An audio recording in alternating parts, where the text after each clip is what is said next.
so excited to get into this review. I'm going to be reviewing the Orly Day Trippin collection. It's so pretty. I love the colors of this. They're so aesthetically pleasing. I love the packaging. I just love it all. I think it's so beautiful and I'm super excited.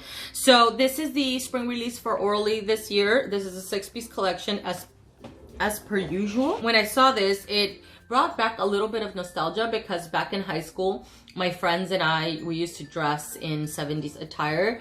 Well, I tried to most days because I didn't have the money to, you know, fill my closet with 70s style clothing. And back then, that type of clothing, you could only find it in thrift stores and maybe some vintage shops, but mostly thrift stores. They were readily accessible and they were not that expensive, but I still didn't have that kind of money to be filling up my closet. So some days I would dress in 70s attire and other days just whatever else I had in my closet. But I was talking to my best friend about it, and it just brought back such fun memories. I love it.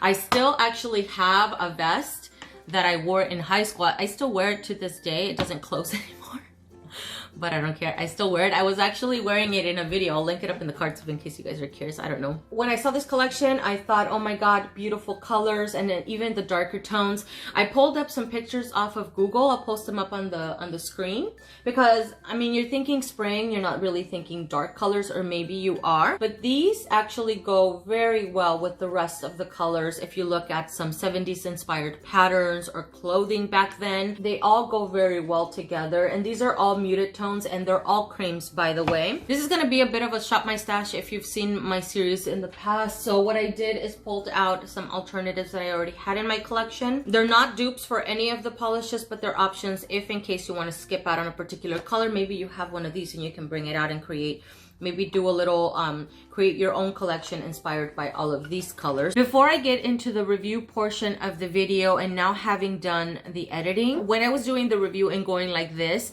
the color of the polish is not coming up true to color, but focus on the pictures of swatches and focus on the video footage I captured of the swatches, because that's coming up more true to color. I think the only one that may be off by a hair is Kitsch You Later in pictures, but in video form it is coming up really well as far as the swatch. And then also Happy Camper is coming up a little bit more blue in pictures.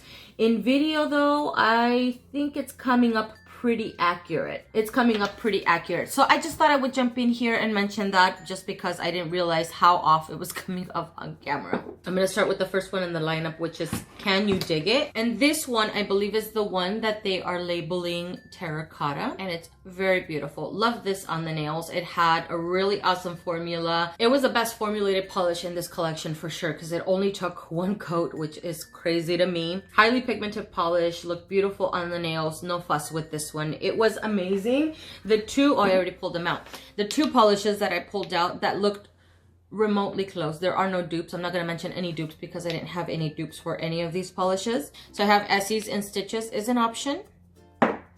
And then Mural on the Wall. It is different because the finish of this is different. It's more of a curly and it has gold glitter.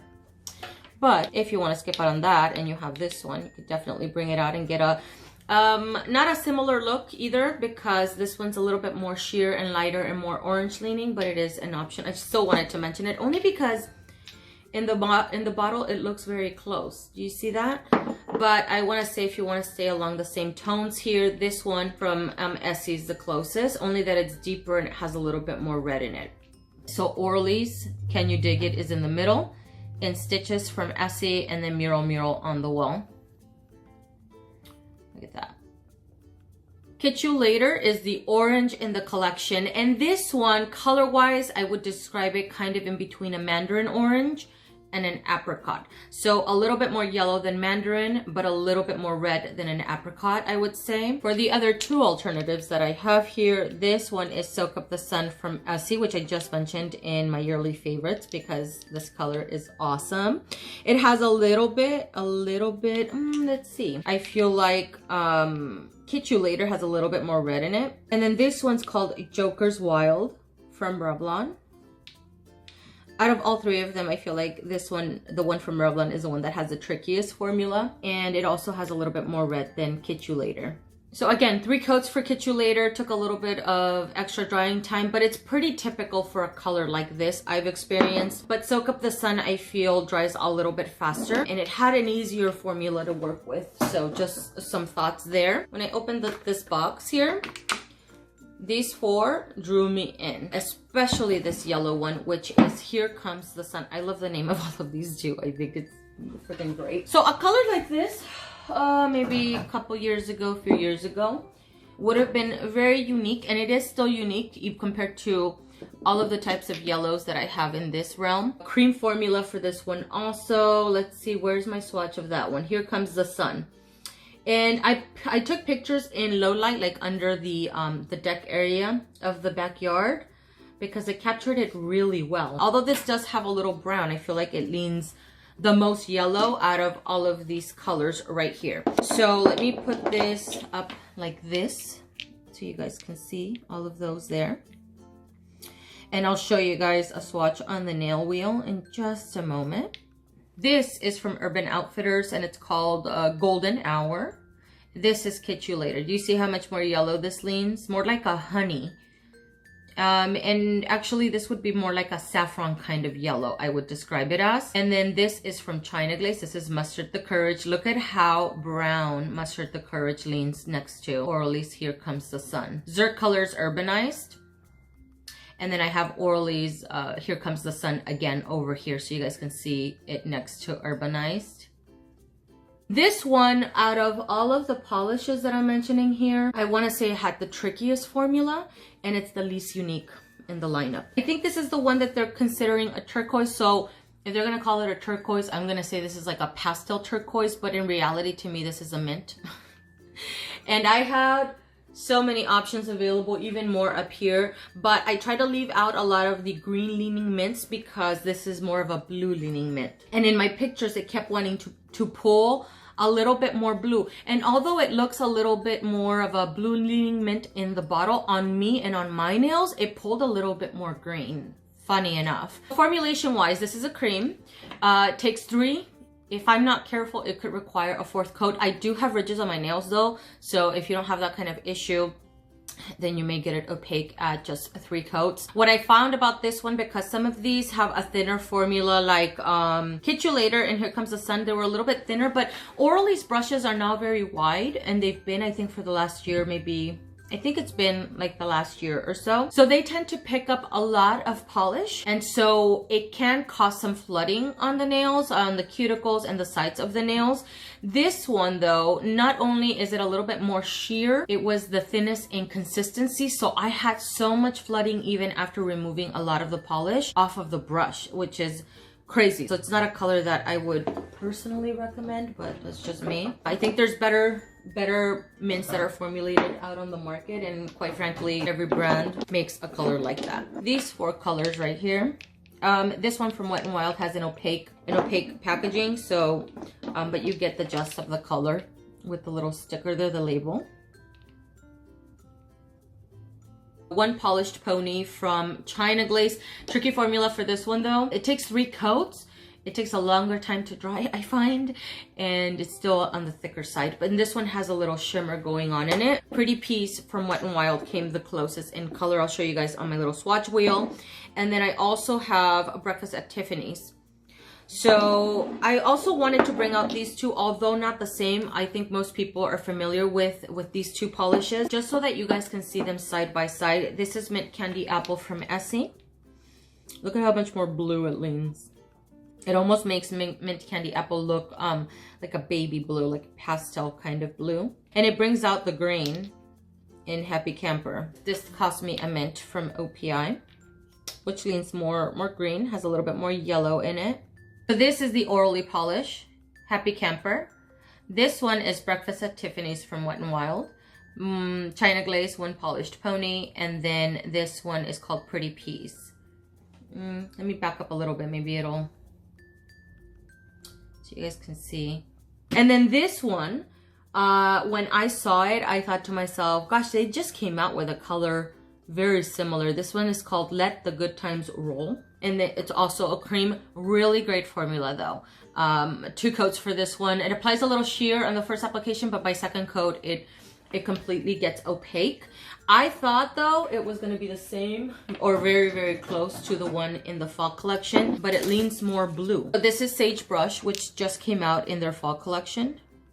Look at how much more blue Let the Good Times Roll looks. And then next to it, Sagebrush. Sagebrush on its own leans more green, but it next to Let the Good Times Roll, it also leans even more gray, I feel. And then I also have Fall in Line from Essie, which leans way more green. Orly's Let the Good Times Roll in the middle. Essie's Fall in Line. And then Sagebrush from Orly. Probably my least favorite in the collection because I don't gravitate towards colors like this. I don't wear them very often, and having 3 somewhat similar colors is far too many, to be honest. But all of these are great. Like, as far as the color is beautiful, the formula is really beautiful on all of them. But when I wear a color like this, I have to be careful with what I put on as far as clothing, because for some reason it can make my hands look a little bit dirty. So whenever I wear a color like this, when I'm in the mood for it, I will pair it up with like a beige sweater, cream, almost off-white sweater or clothing, so that the polish can stand out. And the last of them all is Feeling Foxy, and this is beautiful. I didn't think, I was like, oh, I don't think it's gonna be a favorite. But now after swatching all of them and having them on my nails, this is one of my favorites because I don't have anything like it. I pulled out so many polishes that came out somewhat close, and none of them look exactly the same, but one looks somewhat similar. So again, this is Feeling Foxy. It's another cream. But I want to say something like this particular color came out in the OPI winter collection. I think it's the Scotland collection. I didn't get that collection, so I'm not really sure. But I remember possibly seeing something like this in a collection recently. This one, we can describe it a couple ways. It could be maybe like a blackened charcoal, but it's purple leaning, or a very blackened purple that leans a little bit dusty. Because I feel like I see quite a bit of charcoal in here, but then it looks dusty, like a dusty purple on the nails. It is really beautiful, very rich color. Indoors, this one is going to be one of those colors that's going to end up looking black on the nails almost. But if you're in a well-lit area, you can see the hint of purple on the nails. Really good formula for this one, also 2 coats. I brought out all of these polishes, none of which, except for one, looks somewhat similar. So I pulled some that lean more purple, some that lean a little too gray, but still have a little bit of purple. One that leans very blue, like Bobbing for Baubles, but it's a great option because it's a little dusty too. So it gives you a similar look. So not the same, you know, but it gives you a similar feel, a vintage feel on the nails. This one's from Orly, came out in last year's winter collection. This is called Below Zero. So like a blackened base with a little silvery blue shimmer, to where this one's a cream, and it brings out more of the purple. Do you see that? That's so pretty. This one from Chanel, which is called Androgyny. It leans more brown next to it. Oh, they're doing some work. And it has a little teal shimmer that, quite frankly, this one doesn't really show up on the nails. And then Gray Area from Sally Hansen, much lighter. So not a great comparison for this one, but I thought it would be an option if you have it, because it leans also gray and purple, and it's such a beautiful beautiful polish with an awesome formula. Susie Skis in the Pyrenees, which is a gray, and next to Orly's Feeling Foxy, it almost pulls just a little bit more green. So Susie Skis in the Pyrenees has a very fine shimmer that's slightly, I mean, it's so fine really on the nails that it's slightly noticeable. And then you guys will see the similarities of them on the nail wheel mostly. So this one here is the Orly polish Feeling Foxy, and then this is Chanel's Androgyny. And then over here I have Below Zero. Essie's Bobbing for Baubles, as you can see, it leans way more blue. And then Sally Hansen's Gray Area. This is, I think this is Feeling Foxy once again. And see how much, once it's swatched, you can see a little bit more of the similarity between Feeling Foxy and Susie Skis in the Pyrenees from OPI. On the nails, it's not exactly the same though, because I do feel like this one leans more purple, and you see a little bit of the dustiness in it, to where With Susie Skis in the Pyrenees, I don't see that, but I just thought I would mention it because it is an option, and I think it's beautiful. Once again, my favorites, I have a few. This one was really hard because this one, for instance, it has a formula that you cannot beat. It's so good. It's one coat. It's awesome, and I love the color of this on the nails. This one, although I have others like it, like mustard polishes, this is a little bit, has a little bit more red, so it is unique. So I feel like this is a good one. And then my last favorite, Feeling Foxy. These three. I think these are great. Ooh, I like the orange one too. I wore that one for a day and I could not stop staring at my nails because it was so stinking vibrant. So that is everything, guys. Thank you so much for watching. I hope that you guys enjoyed this video, and of course that you found it super helpful, most of all. And if in case you guys were trying to maybe avoid buying some of these polishes or wanting to skip on something because you feel like you have something in your collection, hopefully the polishes that I mentioned today reminded you of some of the polishes that you may have in your collection already. Thank you for watching. Really appreciate it, and I will see you guys in the next one. Bye.